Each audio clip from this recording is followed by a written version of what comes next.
अगर आप FMCG market या ओटीसी इंडस्ट्री यानी ओटीसी चैनल सेल्स में as a sales employ join हुए हैं, चाहे किसी भी पोस्ट पर, तो यहां पर सेल्स बढ़ाने के कई सारे फॉर्मूले सदियों से चले आ रहे हैं, जो कि एक नए एम्प्लॉय को धीरे धीरे सीखने में मदद मिलती है या वो धीरे धीरे सीखता है।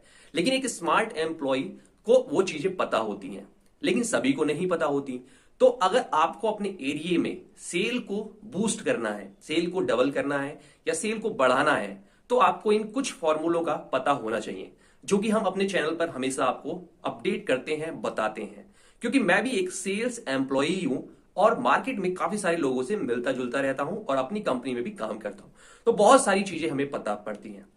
अगर आपने कोई ऐसा एरिया ज्वाइन किया है जहां पर सेल को डबल करने की जरूरत है, सेल को बूस्ट करने की जरूरत है, तो आपके लिए ये वीडियो बहुत काम की है। चलिए दोस्तों, वीडियो को स्टार्ट करते हैं। सेल में एक तो लक बाय लक भी चलता है कि आपको कोई ऐसा एरिया मिल गया जो पहले से ही डेवलप है या आपकी कंपनी ने जो प्रोडक्ट बनाए हैं उसके लिए बहुत ही सुटेबल है, जो आपको भी नहीं पता, कंपनी को भी नहीं पता, और सेल थोड़ी सी मेहनत से या रेगुलर एक्टिविटी से सेल इंक्रीज हो जाती है, जबरदस्त बूम आ जाता है।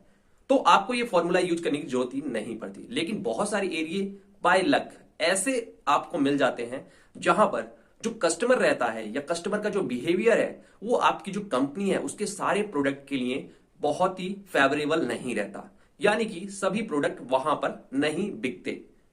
अब आप रेगुलर मार्केट करते हैं, डिस्ट्रीब्यूटर बहुत अच्छा है, डिस्ट्रीब्यूटर रेगुलर मार्केट करता है, उधार भी देता है, बहुत सारी चीजें हैं, लेकिन फिर भी सेल इंक्रीज नहीं हो रही, सेल बूस्ट नहीं हो रही। तो हम सोचते हैं कि आखिर कमी क्या है। लगता है कंपनी की प्रोडक्ट में ही कोई कमी है या मुझे दूसरी कंपनी चेंज करनी चाहिए। रुक जाइए, आप कितनी कंपनी चेंज करेंगे? आपको ये सारे फॉर्मूले उस कंपनी में यूज करने हैं। तो यहां पर ये जो एक फॉर्मूला है उसका आपको यूज करना है और ये सेल को डबल कर देगा, इंक्रीज कर देगा। और दूसरी कंपनी में भी अगर आप जाते हैं या बड़ी पोस्ट पर इसी कंपनी में जाते हैं तो ये अनुभव आपके बहुत ही काम आएगा। आपको क्या करना है कि मैंने आपको बता दिया कि अच्छा डिस्ट्रीब्यूटर है, डिस्ट्रीब्यूटर अच्छा काम कर रहा है, उसके पास इंफ्रास्ट्रक्चर भी है, आरओआई भी उसकी ठीक है और मार्केट में उधार भी दे रहा है। आप भी अच्छी मार्केट कर रहे हैं, रेगुलर विजिट कर रहे हैं, बहुत अच्छे हैं सेल्स में, लेकिन सेल अगर निकल के नहीं आ रही तो ये मान के चलिए कि वहां पर आपको कुछ एक्स्ट्रा करने की जरूरत है। तो उसी एक्स्ट्रा में काफी जो स्मार्ट एम्प्लॉय है वो क्या करते हैं वो सुन लीजिए। हम हमेशा जो बीट वाइज काम करते हैं या पहले से बीट किसी एम्प्लॉय ने बना रखे हैं, कंपनी ने बना रखे हैं, वो हमको मिल जाता है, हम उसी हिसाब से काम करते हैं। या अपनी उसी बीट के अंदर, मैन मार्केट के अंदर, टाउन के अंदर कुछ नए रिटेलर्स जोड़ देते हैं, कुछ नए होलसेलर जोड़ देते हैं या डिस्ट्रीब्यूटर चेंज कर लेते हैं। तो आपको ये नहीं करना। एक जो एरिया होता है वो हमेशा हम टाउन का एरिया करते हैं, जो मोटा मोटा अच्छा एरिया होता है उसी में विजिट करते हैं ज्यादातर। लेकिन जो स्मार्ट एम्प्लॉय होता है वो समय निकाल के या अपनी बीट को आगे पीछे करके वो समय निकालता है। ये समय निकालना आपके स्मार्ट काबिलियत पर निर्भर करेगा।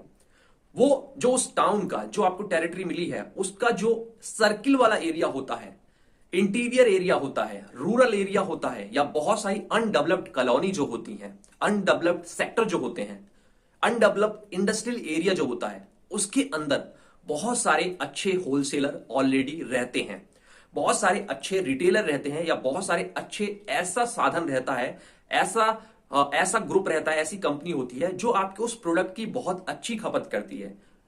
या तो वो कॉम्पिटिटर का वो प्रोडक्ट यूज कर रहे हैं या वो कहीं और से आपका ही प्रोडक्ट लाके बेच रहे हैं। तो आपको इन रूरल एरियो में, इंटीरियर एरियो में और फैक्ट्री इलाकों में जो कैंटीन होती हैं, वहां पर जो सप्लाई होती है, सभी कैंटीन, सभी फैक्ट्रियां मॉडर्न ट्रेड से नहीं लेती। बहुत अच्छी अच्छी फैक्ट्री, बहुत अच्छी अच्छी कैंटीन का जो दो दो कंपनियों में कैंटीन है, वो भी वेंडर जो है लोकल मार्केट में या उसी एरिया में जो होलसेलर है उसी से लेके आता है। ये फैक्ट है।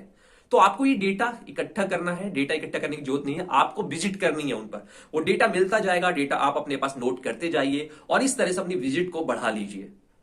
क्योंकि ये सारी एक्टिविटी जो करनी होती है एक सेल्स एम्प्लॉय के हाथ में होती है, चाहे आप किसी भी पोजीशन पे हो, इवन आप एसआर पोजीशन पे हो, तो भी इन चीजों को आप चेंजेस कर सकते हो अपने मैनेजर को कॉन्फिडेंस में रख के। अब आपको इन मोटे मोटे जो होलसेलर हैं, जो रिटेलर हैं, ये होलसेलर, ये रिटेलर किसी दूसरे एरिया से भी माल ला के बेच रहे होते हैं, या आपके जो टाउन में जो आपका एरिया वाला डिस्ट्रीब्यूटर है उससे भी जुड़े होते हैं। कॉम्पिटिटर प्रोडक्ट वाले से जुड़े होते हैं। तो आपको इनको आइडेंटिफाई करना है और यहां पर अपने जो प्रोडक्ट है उसको फिलिंग करनी है, उसके ऑर्डर जनरेट करने हैं।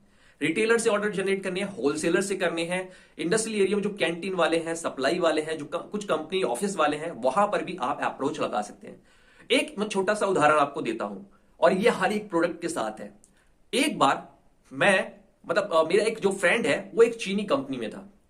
चीनी पैकेट, चीनी जो होती है 1 किलो 5 किलो इस तरह से जो चीनी का पैकेट आता है, उस कंपनी में था। उसने क्या किया कि उस एरिया में काफी सारे छोटे छोटे ऑफिस थे जहां पर छोटी छोटी कैंटीन होती थी, उसके अंदर चाय भी बनती थी, दिन भर एम्प्लॉय चाय पीते थे। बहुत सारी फैक्ट्री थी, उसके अंदर चाय बनती थी और वहां पर जो चाय की खपत होती थी महीने में 2 बैग 3 बैग होती थी। एक बैग 25 किलो का था।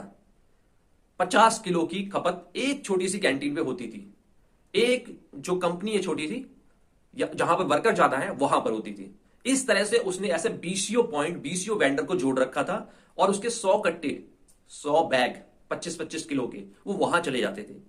जब उसने कंपनी छोड़ी तो जो नया एम्प्लॉय आया वो उस सेल को समझ नहीं पाया और वो संभाल नहीं पाया उस एरिया को। तो यहां पर स्मार्ट तरीके से वर्क करना है। आपको देखना है कि ये सेल जो एरिया में कर रहा हूं इससे सेल निकल के आ रही है नहीं आ रही, तो मेरे एरिया में क्या चीजें बची हुई हैं, क्या मैं एक्सप्लोर कर सकता हूं। ये सेल बढ़ाने का एक फॉर्मूला होता है जो टॉप लेवल से लेके नीचे लेवल तक हर कोई करता है। अगर आपने नीचे लेवल पर किया है तो आपको टॉप लेवल पर सारी कहानी पता होगी। आप टीम को मोटिवेट कर सकते हैं और एक कंपनी को मोटिवेट कर सकते हैं। उम्मीद है आपको इस वीडियो से बहुत कुछ सीखने को मिलेगा। इस चैनल को सब्सक्राइब कीजिए, वीडियो को लाइक कीजिए, कमेंट करके हमारे हौसले को बढ़ाते रहिए।